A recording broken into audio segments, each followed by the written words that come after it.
Assalamualaikum warahmatullahi wabarakatuh. Perkenalkan, nama aku Ibnu Cakno dari Prodi Pendidikan Bahasa Jepang angkatan 2025 dengan NIM akhir 0056.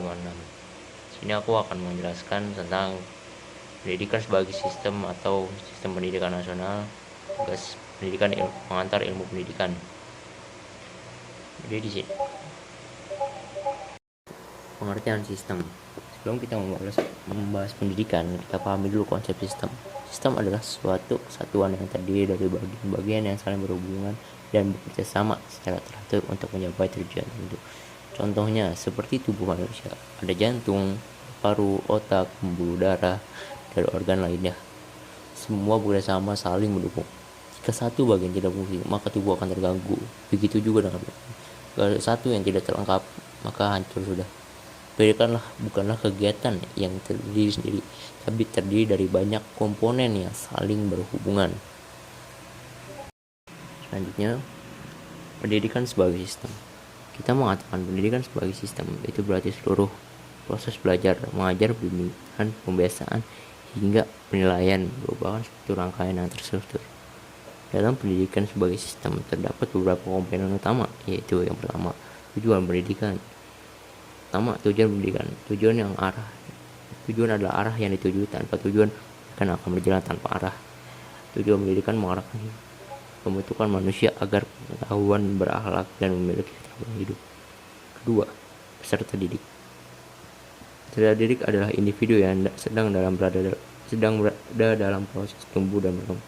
Mereka tidak datang dalam keadaan sempurna, tetapi perlu dibimbing sesuai potensi masing-masing. Ketiga, pendidik. Guru atau pendidik bukan hanya penyampai materi, mereka berperan sebagai pembimbing, motivator, fasilitator, contoh teladan dalam sikap dan karakter. Keempat, materi pendidikan. Materi tidak hanya berupa pengetahuan akademik, tapi juga moral, etika, keterampilan hidup, budaya, hingga pembentukan karakter. 5. Metode pendidikan. Metode adalah cara pendekatan yang digunakan guru untuk menyampaikan materi. Setiap metode dipilih sesuai karakter siswa dan tujuan pembelajarannya, misalnya diskusi, ceramah, praktik, proyek, dan lain-lain. Keenam, sarana dan prasarana. Tanpa fasilitas yang memadai, pembelajaran sulit berjalan optimal. Contohnya ruang kelas yang nyaman, perpustakaan, laboratorium, buku, bahkan teknologi pembelajaran. 7. Lingkungan pendidikan. Lingkungan terdiri dari keluarga, sekolah, dan masyarakat. Di lingkungan juga sangat mempengaruhi pengembangan sikap, karakter, dan perilaku peserta didik. Nah, lingkungan yang tidak baik akan membuat peserta didik tidak baik. 8. Evaluasi. Dilakukan untuk mengukur keberhasilan proses belajar sekaligus menjadi dasar perbaikan metode pembelajaran.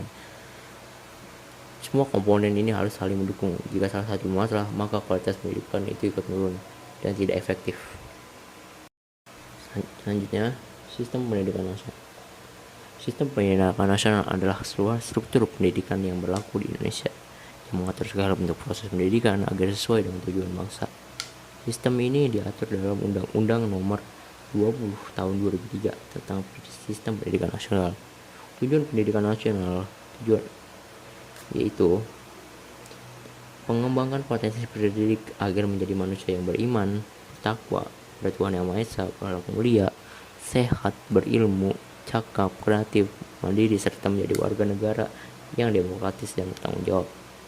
Artinya, pendidikan tidak hanya mencetak orang pintar secara akademik, tapi juga berkarakter dan bermoral dan berkepribadian baik. Selanjutnya ada landasan sistem pendidikan. Sistem pendidikan nasional memiliki beberapa landasan, yaitu yang pertama, ada landasan filosofis seperti Pancasila. Yang kedua, ada landasan konstitusional seperti UUD 1945.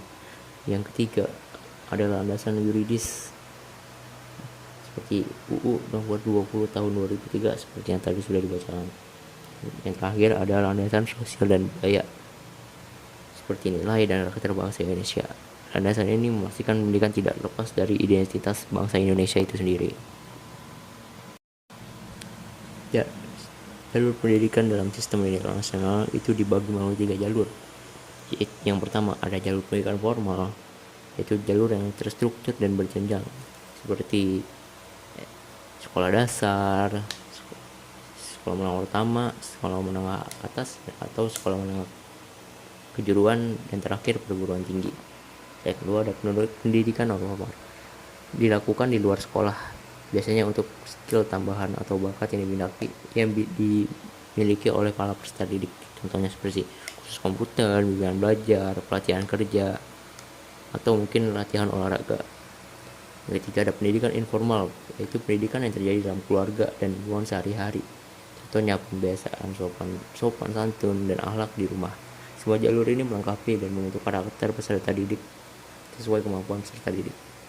Kesimpulannya adalah dari pembahasan ini kita dapat disimpulkan bahwa